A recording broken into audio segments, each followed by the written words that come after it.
한국에서 살고 있는 우리 남성들 중년 이후의 남성이 어떨까? 여성들은 모르겠어요. 근데 OECD 국가 중에서 노후 보장이 제일 안 돼 있고, 노동 시간이 제일 많고, 스트레스가 제일 많고, 지금까지 살면서는 부모님 다 모셔드렸지만 이제 자녀들로부터 우리가 했던 것처럼 그러한 효도를 기대하기는 어려운 시대입니다. 상황이 그렇습니다. 자녀들이 효심이 없어서가 아니라 상황이 그래요. 자기들 살기도 이제는 힘든 세상인데 부모까지 어떻게 보겠어요. 그런데도 지금 우리들은 자녀들 결혼까지도 책임져 주고 있잖아요. 그것만 하나요? 또 아이 낳으면은 애프터 서비스까지 또 해주고, 손자 손녀 보느라고 우리 할머니들이 주로 허리가 아프고 골병 들어요. 참 힘든 인생입니다. 지난주에도 보았지만 우리는 야곱을 오늘도 봅니다. 어느 날 이삭이 눈이 갑자기 나빠졌어요. 아마도 생명에 지장이 올 정도의 그러한 건강 악화였던 것 같습니다. 근데 27장 1절에 보면 이삭이 나이가 많아 이렇게 돼 있지만 이때 나이가 많긴 했어요. 80세쯤 되었으니까 눈이 어두워 잘 보지 못하더니, 왜냐하면 그 바로 위에 에서가 40세의 이방 여인들을 아내로 맞은 이야기가 나와요. 41살에 에서와 야곱을 낳았기 때문에 이때 이삭의 나이는 81세입니다. 이젠 곧 죽겠구나. 그래가지고 자녀를 축복하게 되죠. 당연히 맏아들인 에서를 축복하고 그 장자권이 이어지면서 하나님의 복이 이어졌으면 좋겠는데 갑자기 예기치 않게 야곱이 끼어들었어요. 어떻게 보면 야곱은 마마보이였습니다. 엄마가 그의 인생을 결정해버리고 말았어요. 너 아빠한테 들어가서 그 축복권 기도받아내. 나머지는 내가 다 책임질게. 엄마가 하나도 책임 못 졌어요. 뭐가 책임졌어요? 나중에 형 에서가 화가 나가지고 찾아 죽이겠다고 하니까 얼른 도망하라고 한 것밖에 없어요. 그 이야기가 27장에 나오고 28장에 이르러서는 바로 그 앞에 이 27장 46절에 보니까 리브가가 이삭에게 이르되 내가 햇사람의 딸들로 말미암아 내 삶이 싫어졌거늘, 그러니까 에서의 부인들이죠. 이 며느리들 때문에 고통스러운 겁니다. 야곱이 만일 이 땅의 딸들 곧 그들과 같은 햇사람의 딸들 중에서 아내를 맞이하면 내 삶이 내게 무슨 재미가 있으리까. 이 며느리 재미 못 보고 있으니까 야곱 자기 오라버니가 사는 곳으로 보내서 같은 그러한 집안끼리 결혼을 하려고 하는 겁니다. 이것은 이 당시에 자연스러운 것이었어요. 왜냐하면 다른 집안과 이방인과 결혼하면 신앙을 잃어버려요. 그러니까 신앙을 지키기 위해서, 가문을 지키기 위해서는 가문끼리 결혼하는 것이 그 당시의 관습이었어요. 그렇게 하면서 겨우 형의 노가 풀리기까지 몇 날 동안 함께 갔다 와라 그렇게 말했어요. 몇 날이 몇 년이 됐죠? 20년이 됐어요. 야곱이 떠날 때는 내가 20년까지 있을 거라고는 전혀 생각도 못했을 겁니다. 이때 야곱이 몇 살이었을까요? 최소 40세는 넘었어요. 형 에서가 40세에 결혼을 했었고 이방인을 아내로 맞아들였고 그것이 못마땅했고 며느리 재미를 못 보던 이 리브가가 자기 오라버니 집으로 보냈으니까 최소 40은 넘었어요. 글쎄 한 40 중반쯤 됐을까요? 아니면 40이 곧 넘었을까요? 이때 아버지 이삭은 80세, 81세, 80대 초반. 근데 이삭이 몇 년 살았죠? 네, 모르죠. 네, 성경 보면 나오죠. 180세인가요? 181세인가요? 180세. 그러니까 이삭과 야곱을 축복한다고, 자기 죽을 것 같다고 축복한 다음에 100년을 더 살았어요. 모르겠어요. 성경을 학문적으로 본 사람들은 이게 편집 과정에서 이게 순서가 잘못 들어갔다고 되어질지 모르지만 그냥 제가 볼 때에는 이 이삭이 80세에 굉장히 큰 병에 걸렸던 것 같아요. 보지도 못하게 되고 죽을 때 됐다. 그런데 웬걸 멀쩡하게 살아서 100년을 더 살았어요. 이렇게 해서 엄마의 성화에 못 이겨 아버지가 장자 형에게 줄 축복을 가로채서 그것 때문에 야곱의 인생은 완전히 바뀌게 됩니다. 몇 날 피하려고 갔던 그곳에서 20년간 지나게 되죠.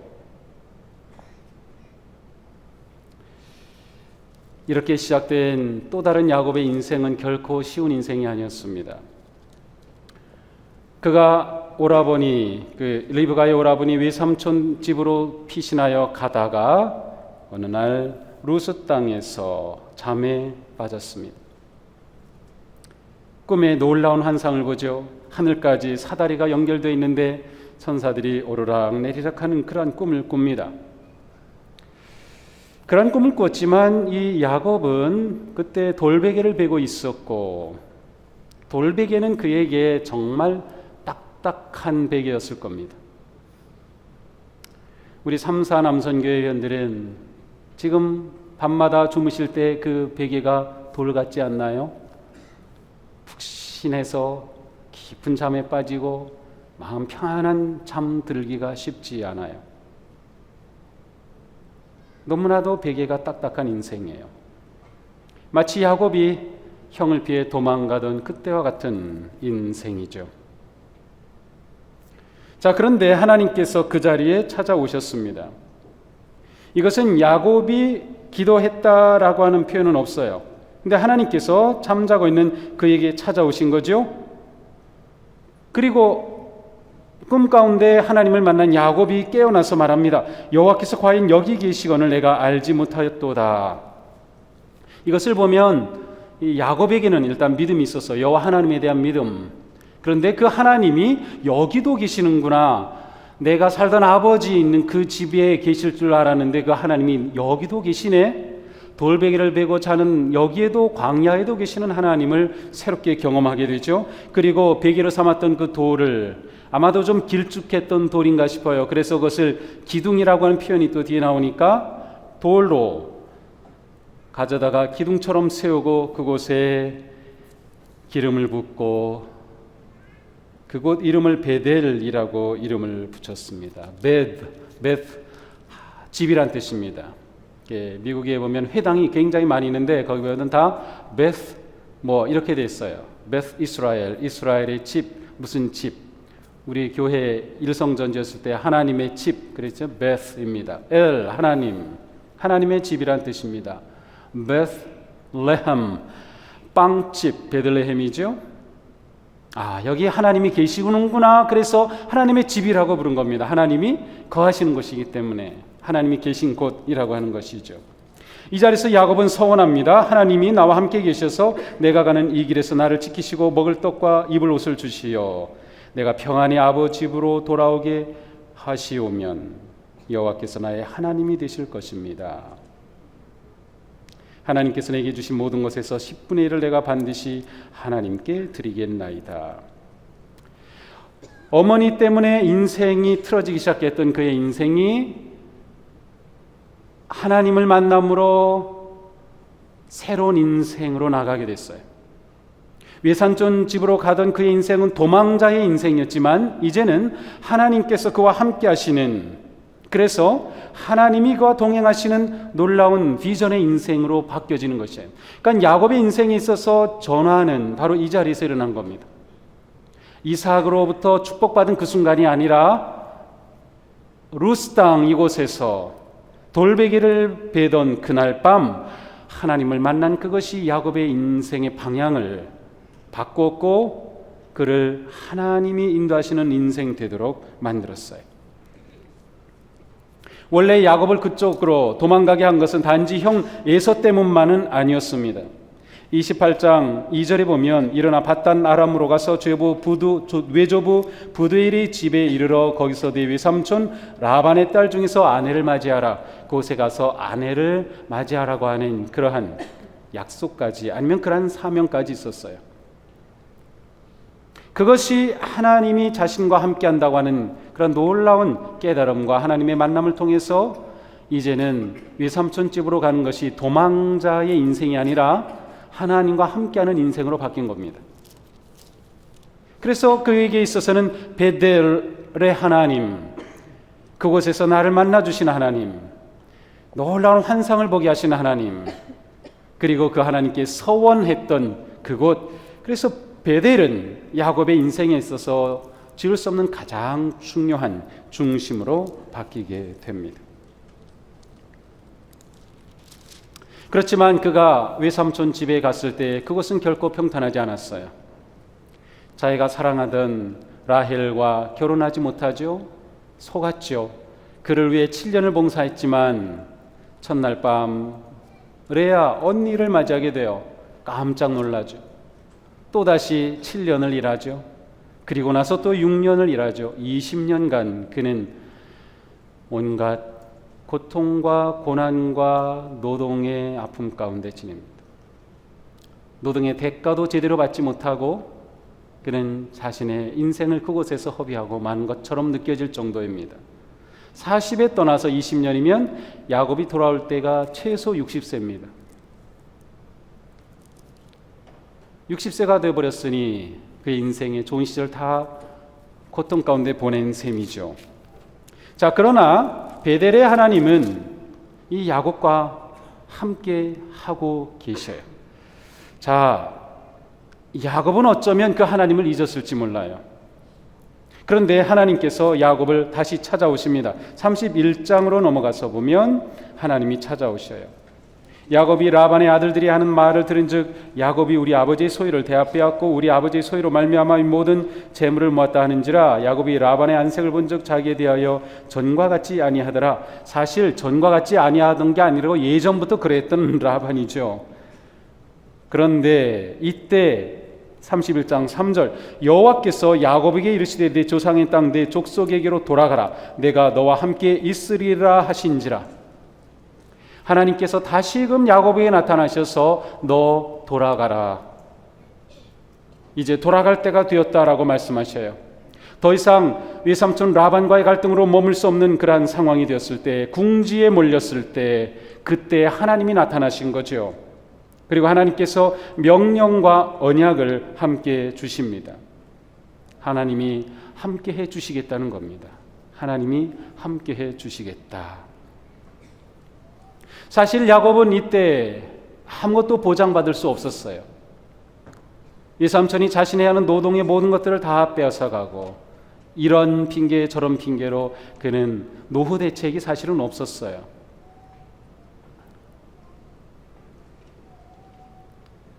그러나 그는 하나님께서 떠나라고 하는 새로운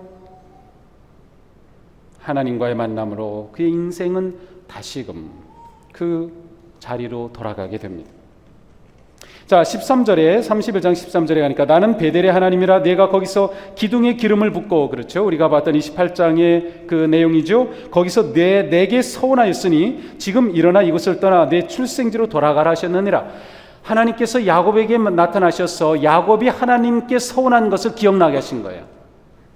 하나님은 우리의 기도와 서원을 기억하고 계셔요. 잊지 않으셔요. 하나님께 드린 내 마음과 헌신과 약속을 하나님은 잊지 않으셔요. 우리는 잊어버리죠. 우리는 잊어버려요. 하나님은 잊지 않으신다.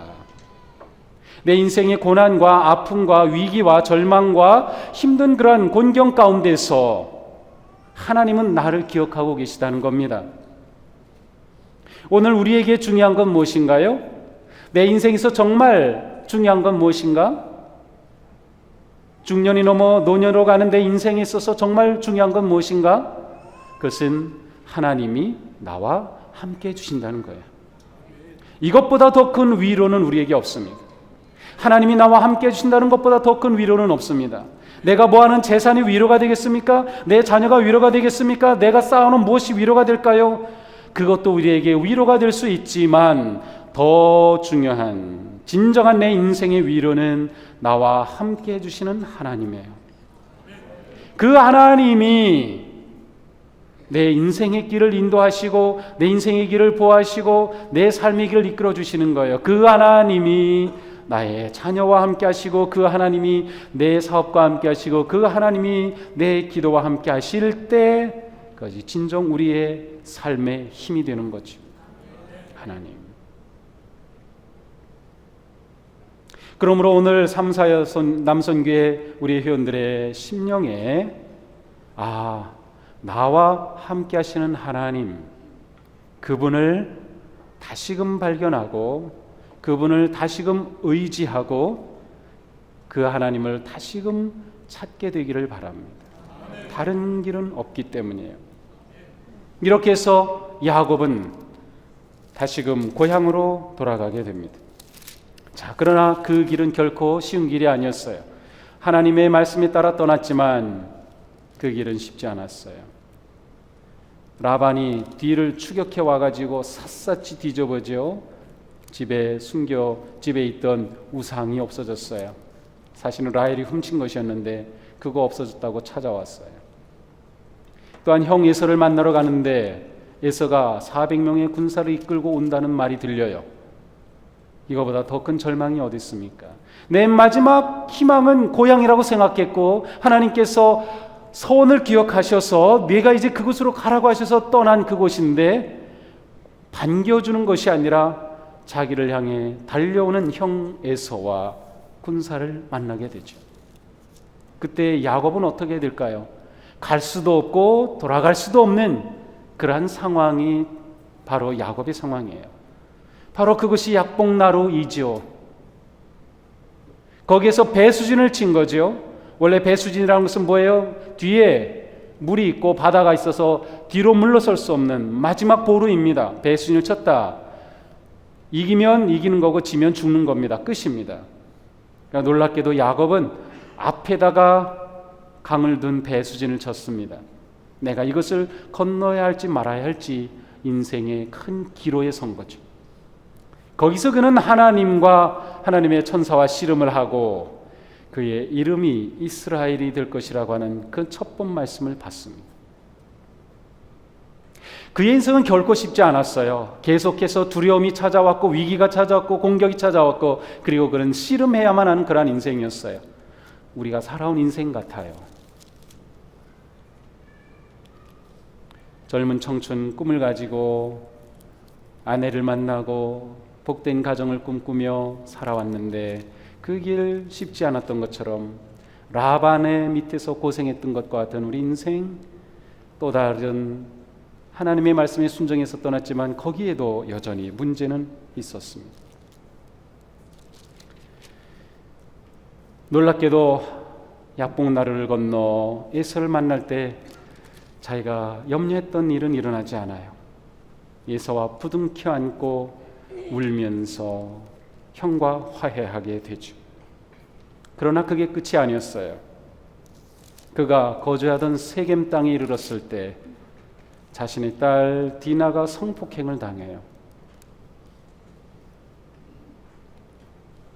오빠들이 화가 나가지고 세겜의 모든 일족을 다 멸절시켜버렸어요.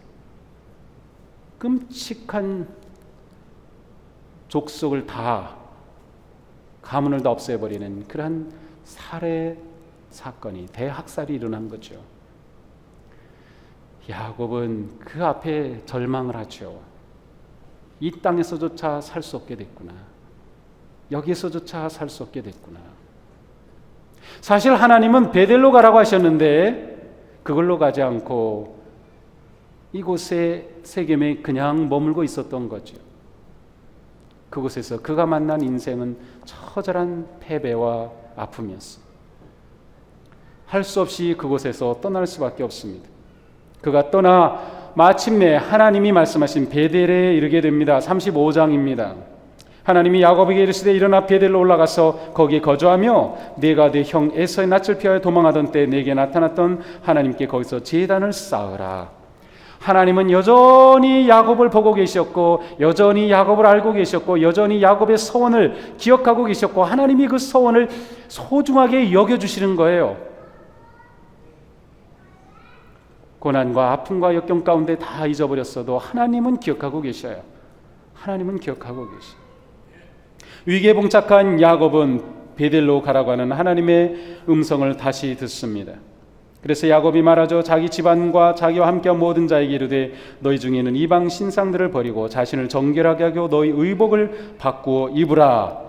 그리고 모든 이방 귀걸이 모든 것들을 4절에 보니까 상수리 나무 아래 묻었습니다. 그리고 그들이 떠나서 루스 베델에 이르릅니다. 그리고 7절 그가 거기서 제단을 쌓고 그곳을 엘베델이라고 불렀습니다. 엘베델 엘 하나님이죠. 벳집 엘 하나님의 집의 하나님. 그에게 하나님은 이전의 하나님이 아니라 갑절의 하나님이 되셨어요. 베델이 엘베델이 되었죠.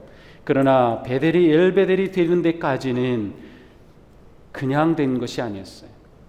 그의 가족을 데리고 이끌고 갑니다. 가족을 데리고 이끌고 갈 때 그들을 정결하게 합니다. 의복을 바꾸게 합니다. 그들이 가지고 있던 모든 신상들을 다 땅에 묻게 합니다.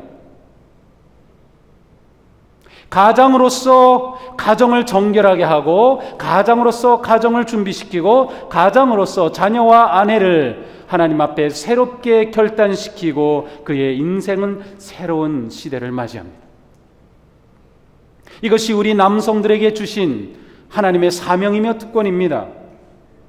가정이 우리에겐 짐이죠. 무겁죠. 자녀들을 위해 아내를 보호하고 가정을 세워가야 할 남편의 무게는 이루 말할 수 없는 무게입니다. 그러나 그것은 또한 특권이기도 합니다. 야곱은 그의 가정을 새롭게 합니다. 영적으로 새롭게 합니다. 의복을 다 갈아입게 합니다. 오늘 헌신 예배로 드리면서 우리 남선교회원들에게 있어서 내가 벗어야 할 의복이 있나요? 내 가정이 벗게 해야 할 의복이 있나요? 또한 묻어버려야 할 것이 있나요? 오늘 우리의 결단이 우리의 가정의 미래를 결정하게 될 겁니다. 오늘 우리의 헌신이 내 자녀들의 미래를 결정할 겁니다. 오늘 나의 하나님 앞에 드리는 헌신이 하나님 앞에 아름답게 나아가는 그러한 복된 길이 될 것입니다. 베델이 엘 베델이 되는 그 자리 바로 이 시간 되기를 원합니다. 그것은 우리의 마음과 결단에 달려 있습니다. 내 인생의 모든 무거운 짐, 베개가 딱딱한 인생을 살아온 우리이지만 하나님이 나와 함께 하시는구나, 하나님은 나를 알고 계시는구나, 하나님은 나를 기억하시는구나, 내가 지금까지 살아오며 하나님께 드렸던 간구를 하나님은 알고 계시는구나, 그리고 나를 버리지 아니하시고 끝까지 내게 오셔서 인도하시는 주님, 그리고 나를 엘베델의 곳으로 인도하시는 주님, 우리에게는 지금이 끝난 것이 아니라 하나님이 열어주시는 새로운 소망의 세계가 바로 베델에 있다고 하는 것을 보여주시는 겁니다. 내가 그렇게 무겁게 느꼈던 그 가정 그 자리, 내가 힘들게 여겼던 내 삶의 그 자리, 내 사역이 어려운 그 자리, 바로 그 자리가 하나님께서 우리를 엘베델로 바꿔주시는 복된 자리가 되는 것입니다. 이 시간 하나님께서 우리들에게 주시는 그 놀라운 말씀, 내가 너와 함께 한다, 내가 너를 알고 있다, 내가 내 길을 인도하마, 주님의 이 놀라운 음성을 듣게 되기를 축복합니다. 그리고 하나님 앞에 다시금 아름답게 가정과 함께, 가족과 함께, 자녀와 함께 헌신하며 나아갈 때 우리 하나님께서 우리 선교회원들 여러분의 삶에, 가정의, 사역의 모든 길에 엘베델의 하나님으로 나타나 주시고 엘베델의 하나님으로 인도하여 주시고 엘베델의 하나님으로 함께하여 주시는, 그래서 우리의 삶은 더 이상 내가 주도하는 것이 아니라 야곱의 삶 뒤에서 언제나 보이지 않게 이끌어 가셨던 하나님의 능력의 손이 있었던 것처럼 바로 우리의 인생 뒤에 내가 알지 못하는 그곳에 주님은 언제나 계셨고 내 인생은 주님이 잡고 계시다고 하는 것을, 그래서 내 인생은 더 이상 내 힘이 아닌 주님의 능력으로, 성령님의 능력으로 나아가는 그러한 복된 삶이 되기를 축복합니다. 바람개비를 들고 계신데 그것은 성령님의 바람이 바람개비를 돌리는 것입니다. 바람개비는 스스로 결코 돌아가지 못합니다. 바람이 불어야 돌아가지요. 그와 같은 인생이 우리의 인생이 되는 겁니다. 하나님께서 내게 바람을 불어주시는 그러한 인생, 하나님께서 내 인생에 새 힘을 주시고 하나님이 내 인생에 꿈을 주시고 내가 인생 이젠 다 끝나는 것이 아니라 하나님 은혜 안에서 새 힘을 얻고 새로운 비전을 가지고, 그리고 우리의 다음 세대들을 축복하며 다음 세대들을 바라보며 교회의 미래를 바라보며 아름답게 성령님의 능력으로 꿈꾸며 나아가는 인생, 우리의 바램과 소망, 그리고 하나님의 역사하심과 능력, 그것이 오늘 우리의 삶을 거룩하게 헌신하게 하시며 새로운 비전의 땅을 향해 나아가는 우리 모두가 되기를 축복합니다. 하나님은 우리와 함께 하십니다. 힘내십시오. 용기를 가지십시오. 우리는 결코 실패자가 아닙니다. 우리는 지금까지 잘 살아왔어요. 잘 달려왔어요. 우리 아내들은 여러분을 자랑스럽게 여깁니다. 우리 자녀들은 여러분을 얼마나 고맙게 여기는지 모릅니다. 우리 인생은 가치 있습니다. 하나님과 함께 더 멋진 인생을 향해 나아가는 우리 선교회 여러분 되시기를 주님의 이름으로 축복합니다. 기도하겠습니다.